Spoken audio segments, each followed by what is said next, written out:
Assalamu alaikum friends, today I will discuss how to Skype app keeps hanging in your Android.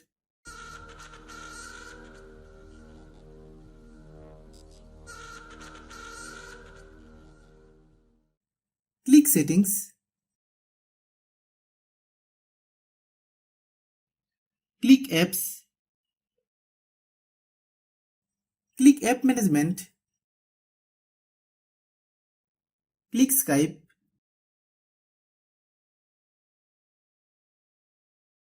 click storage use, click clear data,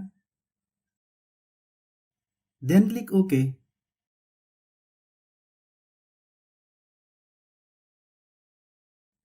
Click settings, click about device, click storage, click clean,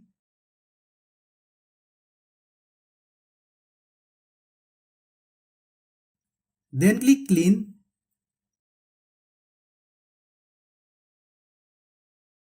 then open Google Play Store,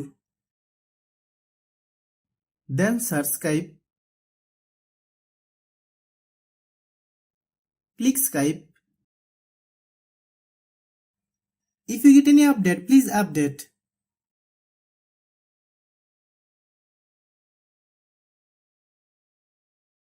Thanks for watching.